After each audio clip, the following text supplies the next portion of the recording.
Salam ternak, salam sehat. Perkenalkan nama saya Krisna Yosefa. Di sini saya selaku owner dari Angkor Farm yang berlokasi di lereng Gunung Lawu. Untuk lokasi tepatnya sendiri di Desa Sambirobyo, Kecamatan Sidoarjo, Kabupaten Magetan. Awal mula saya beternak di desa itu tahun 2021. Sebenarnya saya sendiri tidak ada background dalam dunia peternakan, soalnya sebenarnya saya itu mengambil kuliah untuk fokusnya sendiri itu di dalam ilmu ekonomi. Nah, dulu saya itu sempat menjadi pegawai swasta di salah satu gerai minimarket di daerah Jabodetabek. Saya bekerja di minimarket tersebut itu kurun waktu kurang lebih 5 tahun. Nah, saya tertarik di dalam dunia peternakan. Itu awalnya saya melihat sisi peluang bisnis. Jadi saya memutuskan di tahun 2021 setelah ada sedikit modal, saya mencoba untuk mengambil beberapa bibitan domba. Nah, di tahun pertama, di semester pertama, di 6 bulan pertama, memang karena sedikit ilmu yang saya miliki tentang dunia peternakan, itu terjadi beberapa trouble yang menurut saya itu fatal.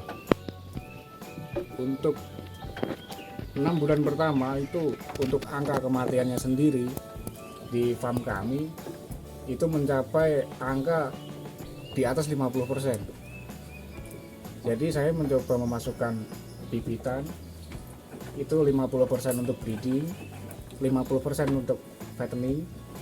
Itu populasi di kandang pertama itu saya 20 ekor. Nah, untuk kematiannya sendiri itu sudah di 10 ke atas. Jadi untuk 6 bulan pertama itu 15 ekor kematian di kandang kami.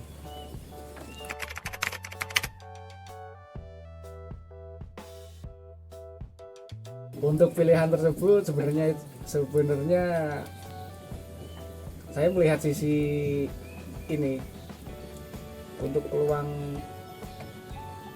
usaha khususnya di desa kami itu kan untuk pakan sendiri menurut saya itu sangat melimpah.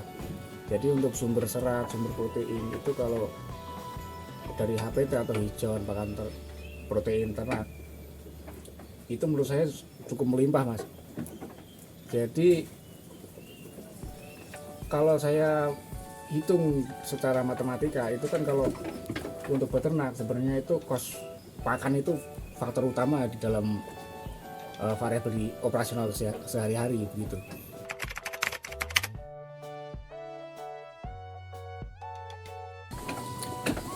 Untuk pakan di sini saya memanfaatkan lahan kosong yang saya miliki itu untuk saya tanami yang namanya bank pakan. Jadi di tanah kurang lebih 500 meter persegi itu di lokasi pertama. Di lokasi kedua juga ada. Itu saya tanami rumput varian pakcong, ocot. Untuk pakanan protein tingginya sendiri itu saya tanami Kaliandra, Indigo Vera, dan ada juga itu singkong karet. Jadi untuk bahan tambahan aja itu.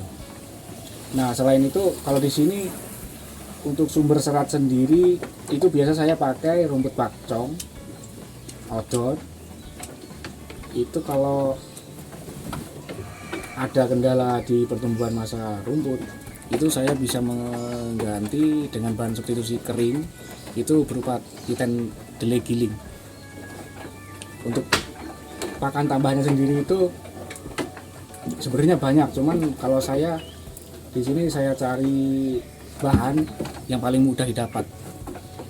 Itu diantaranya itu ada polar, ada ampas singkong, ampas tahu, dan ampas jagung.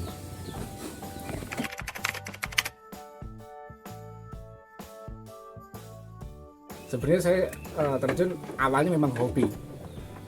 Jadi dari dulu saya sewaktu masih kecil, sewaktu SD itu orang tua kan memang sudah ada hewan ternak itu. Cuman kalau dulu tuh skalanya memang masih kecil, jadi cuman 1-2 ekor sapi, 1-2 ekor kambing domba begitu. Nah setelah saya pelajari sebenarnya itu ada hitungan matematikanya. Jadi begini mas, kalau 1 ekor itu kalau kita rawat secara intensif dengan nutrisi pakan yang cukup termenuhi, itu dalam jangka waktu 3 bulan itu sebenarnya kita sudah bisa menghasilkan keuntungan. Cuman yang jadi kendala dari dulu kan kalau di orang-orang desa kami itu tidak berpikir ke situ, jadi cuman 1-2 ekor buat tabungan gitu. Jadi kalau ada kebutuhan sewaktu-waktu mereka bisa kurangin hewan ternaknya dengan cara dijual.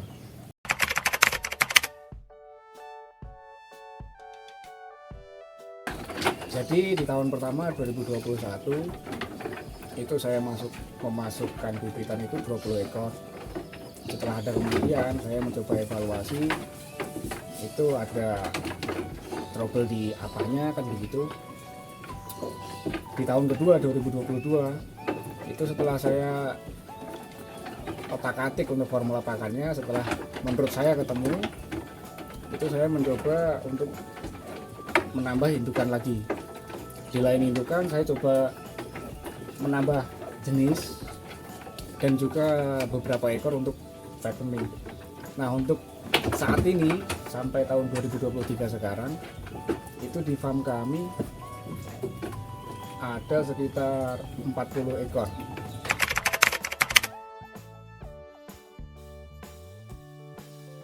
Kalau menurut saya ya mas, itu yang penting berani mencoba mas. Yang pertama berani mencoba, terus yang paling penting itu kalau prinsip saya mas, itu kalau teori tanpa praktek itu sama dengan kosong. Cuman kalau praktek tanpa teori itu menurut saya itu omong kosong.